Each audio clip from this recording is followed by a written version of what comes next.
ইনকলাব মঞ্চের মুখপাত্র শহীদ শরীফ ওসমান হাদির হত্যাকারী ফয়সাল করিম মাসুদ পালানোর সব পথ তৈরি করেছিল আগেই, একই সঙ্গে করেছিল পরিবারের ভরণ-পোষণের ব্যবস্থাও। হাদি হত্যার ঠিক 1 মাস আগে এনআরবিসি ব্যাংক থেকে স্ত্রী শাহেদা পারভীন সামিরার নামে কিনেছিল ৬৫ লাখ টাকার পারিবারিক সঞ্চয়পত্র। দেশের বাইরে পালাবে জানিয়ে স্ত্রী সামিরাকে সে সঞ্চয়পত্র দিয়ে পরিবার চালাতে বলেছিল বলে ডিবির জিজ্ঞাসাবাদে স্বীকার করেন সামিরা। হাদি হত্যার পর থেকেই আলোচনায় প্রধান অভিযুক্ত ফয়সাল করিম মাসুদ। হত্যা করে ভারতে পালিয়ে নিজেকে নির্দোষ দাবি করলেও সুনির্দিষ্ট তথ্যের ভিত্তিতেই তাকে আসামি করে চার্জশিট আদালতে জমা দিয়েছে ডিবি। হাদি হত্যায় ফয়সালের নাম আসার পর থেকেই তার ওপর ও পরিবারের সদস্যদের ব্যাংক হিসেবের খোঁজে নামে সিআইডি। 53টি ব্যাংক হিসেবে 127 কোটি টাকার অস্বাভাবিক লেনদেনের তথ্যের পর থেকেই তার হিসাব আদালতের নির্দেশে অবরুদ্ধ করে সিআইডি। একই সঙ্গে এসব ব্যাংক হিসেবে থাকা 65.5 লাখ টাকা অবরুদ্ধ করে সংস্থাটি। ফয়সালের এসব লেনদেনের মধ্যে 65 লাখ টাকার একটি লেনদেন নিয়ে অনুসন্ধানে জানা যায়, হাদিকে হত্যার ঠিক 1 মাস আগেই কেন ফয়সাল 65 লাখ টাকার এই সঞ্চয়পত্র কিনেছিল স্ত্রীর নামে তা খুঁজে বের করার চেষ্টা করা হয়। ব্যাংকের দায়িত্বপ্রাপ্ত কর্মকর্তারা জানায়, ব্যবসার কথা বলে 2023 সাল থেকে এই লেনদেনের করে ফয়সাল। কখনোই মনে হয়নি তার ব্যাপারে এরকম একটা অভিযোগ উঠতে পারে। আমরাই খুব অবাক হয়েছি। এখন আমরা নিজেরাই এটা নিয়ে বিব্রতকর অবস্থার মধ্যে রয়েছি। তবে লেনদেনের তথ্য বলছে, ফয়সালের ব্যক্তিগত ও প্রতিষ্ঠান অ্যাপল সফট আইটির নামে হিসেবে গত বছরের 3 নভেম্বর জমা দেওয়া হয়েছিল 42 লাখ টাকা, যা আবার এসেছে মিডল্যান্ড ব্যাংকে থাকা তার অ্যাকাউন্ট থেকে। সেই টাকা একজন পাঠিয়েছে পে অর্ডারের মাধ্যমে।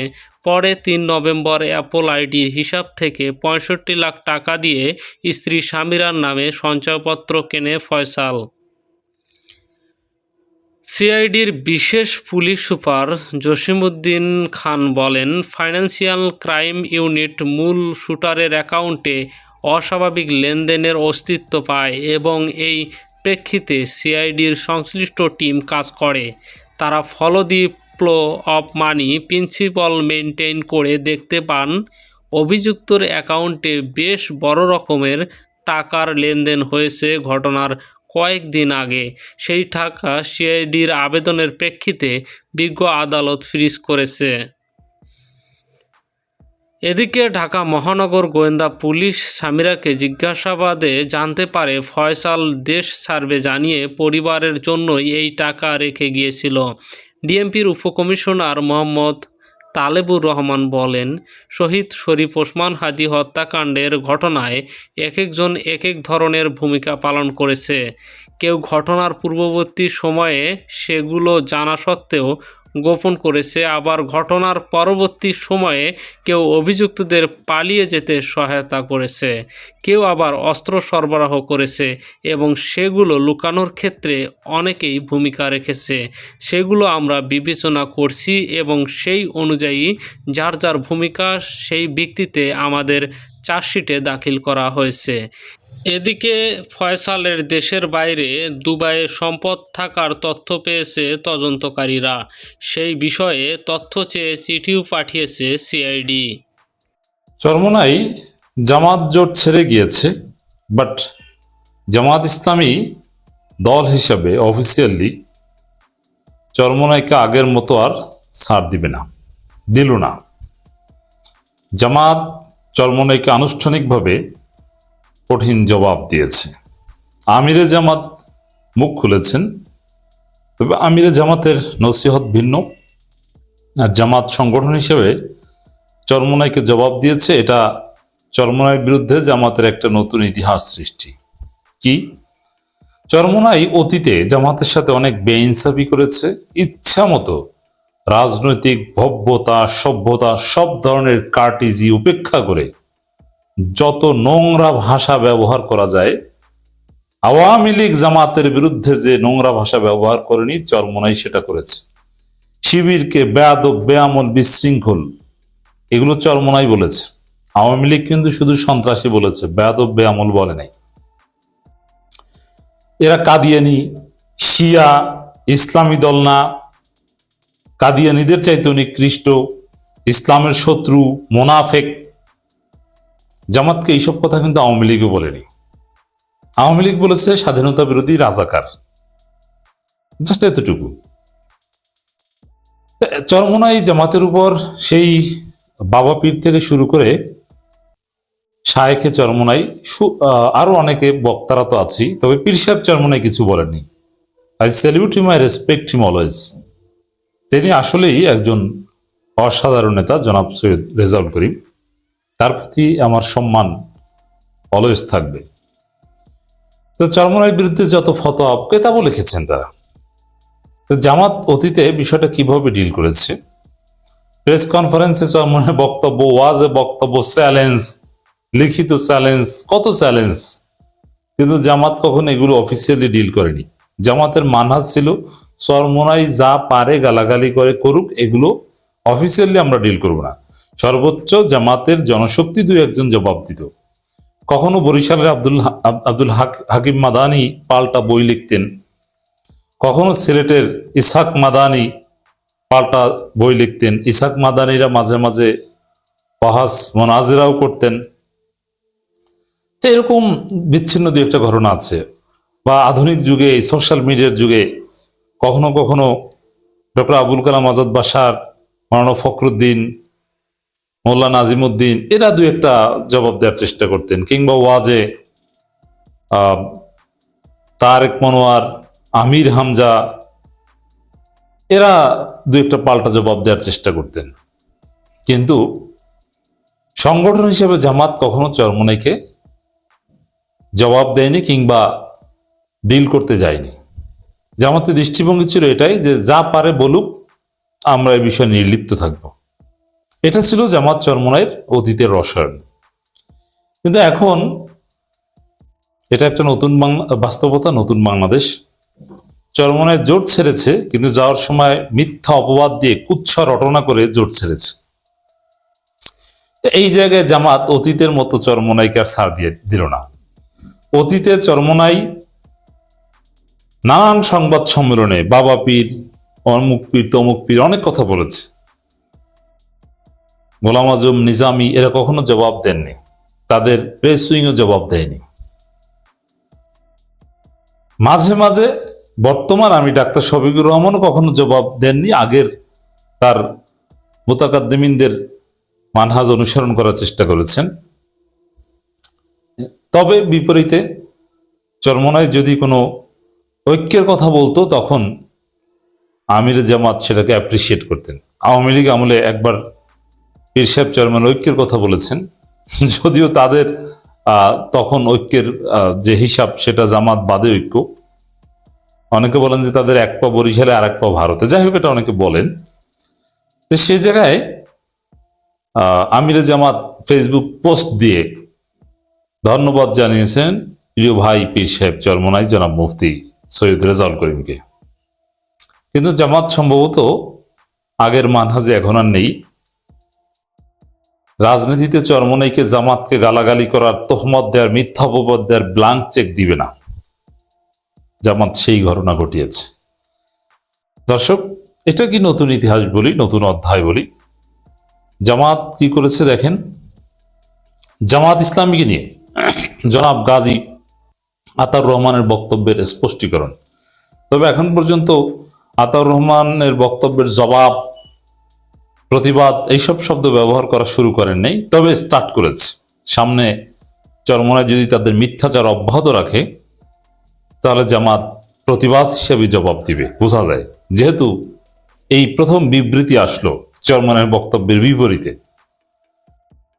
এটা আমি ভেবেছিলাম যে তারা এটাকে মূল্যায়ন করবে না, জামাত নির্লিপ্ত থাকবে, যা বলার বলে, গুরুত্বহীন। কিন্তু না, জামাতের এই সাজানো সংসারকে তছনছ করে চলে যাবে আর জামাত তাদেরকে ব্ল্যাঙ্ক চেক দিবে, মনে হয় সেটা না। যদিও চরমনায় যদি জামাত জোটে ফিরে না আসে, তাহলে 12 ফেব্রুয়ারি নির্বাচন চরমনায় নিজেরাই বর্জন করতে পারে, অথবা দৃশ্যপটের বাইরে চলে যেতে পারে তারা, যেমনটা হয়েছিল ছাত্র সংসদ নির্বাচনে। যে চরমনায় ছাত্র সংগঠন বলতে কিছু আছে, এটা কোনো আলোচ্য বিষয় না। 12 ফেব্রুয়ারি নির্বাচনও সেরকম হবে। জামাত ইসলামী আল্লাহ তার রাসূল সাল্লাল্লাহু আলাইহি ওয়াসাল্লামের আদর্শের আলোকে পরিচালিত একটি ইসলামী সংগঠন, এহসানুল মাহবুব জুবায়ের। বাংলাদেশ জামাত ইসলামী সহকারী সেক্রেটারি জেনারেল এবং কেন্দ্রীয় প্রচার ও মিডিয়া বিভাগের প্রধান অ্যাডভোকেট এহসানুল মাহবুব জুবায়ের 16 জানুয়ারি প্রদত্ত এক বিবৃতিতে বলেন, আজ জুমাবার বিকালে ইসলামী আন্দোলন বাংলাদেশ আয়োজিত সংবাদ সম্মেলনে সংগঠনটির মুখপত্র এবং যুগ্ম মহাসচিব জনাব গাজী আতাউর রহমান সম্প্রতি খ্রিস্টান সম্প্রদায়ের একটি সংগঠনের দায়িত্বশীল নেত্রী বরাত দিয়ে যে বক্তব্য দিয়েছেন তা সঠিক নয়। দেখেন, জামাতের সমালোচনা করতে চরমনায়ের রেফারেন্স বা দলিল হচ্ছে খ্রিস্টান নেত্রীর বক্তব্য, তাদের কেতাব হচ্ছে খ্রিস্টান নেত্রীর কেতাব, এইগুলো দিয়ে জামাতের সমালোচনা করে।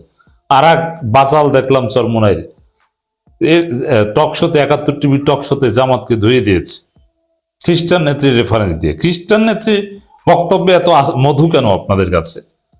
আগে জামাতের বিরুদ্ধে আওয়ামী লীগ যা বলতো সেগুলোতে আপনারা মধু পেতেন, দলিল সেগুলো।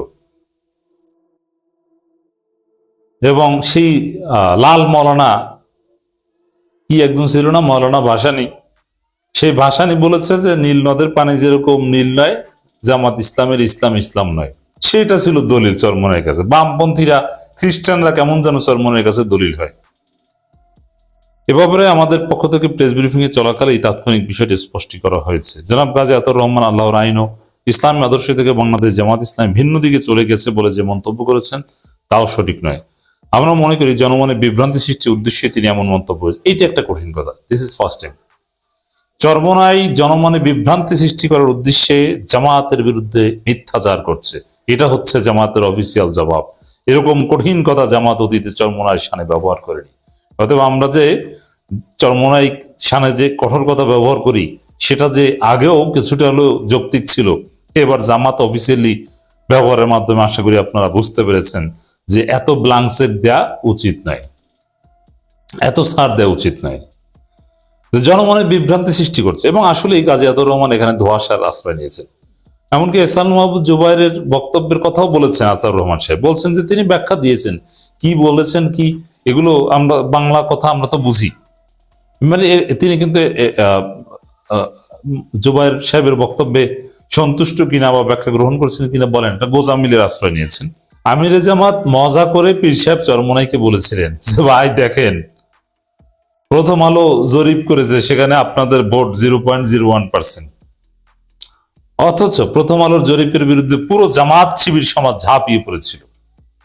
ওটা মজা করে বলেছেন। আর ওইটা দেখে পীর সাহেব চরমনাই বলেছেন, আমাকে এই জরিপ দিয়ে খোঁচা দিল এই জামাত এর লক্ষণ ভালো দেখছি না। তো বুঝতে পারছেন, মজা করাটাও বুঝে না। আরে প্রথম আলোর জরিপ কি জামাতের কাছে কখনো দলিল? অন্য জরিপ জামাতের কাছে দলিল, কিন্তু প্রথম আলোর জরিপ না। তো ওটা নিয়ে মজা করেছে।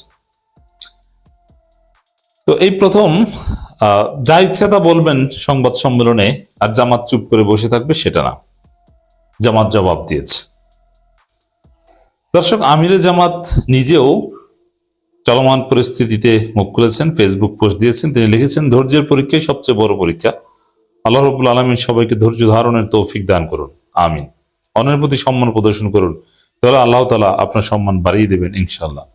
এবং চরমনাই যে জামাতের বিরুদ্ধে অপবাদ দিচ্ছে, কুচ্ছ রটনা করছে,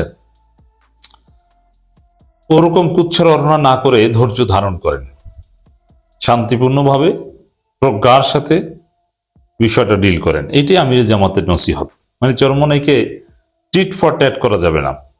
জবাব জুবায়ের সাহেব যেরকম ভদ্র ভাষায় দিয়েছেন, দ্যাটস এনাফ। এটা আমিরে জামাত বোঝানোর চেষ্টা করেছেন এবং চরমনাইকে রেসপেক্ট করার আহ্বান জানিয়েছেন আমিরে জামাত। তো দর্শক, জামাত এই বিবৃতি দেওয়ার পর চরমনের জন্য জামাত ইসলাম থেকে দূরে সরে গেছে, এইসব কথা বলা জায়েজ নাই। আর ইসলাম থেকে দূরে সরে গেছে এটা মামুনুল হকরা বুঝলেন না, আহমদ আব্দুল কাদেররা বুঝলেন না, আর বুঝলেন চরমনাই, শুধু চরমনাই বুঝে, আর দুনিয়ার কোনো আলেম বুঝে না। চরমনায় আলেমদের সাথে পরামর্শ করতে চায় জোট রাখবে কি রাখবে না। তো জামাতের সাথে এতদিন যে আলাপ আলোচনা করেছেন, একসাথে চলেছেন, তখন আলেমদের সাথে পরামর্শ করেন নাই, এখন ভাগ বাটোয়ারায় টান পড়েছে বলে পরামর্শ করতে এসেছেন।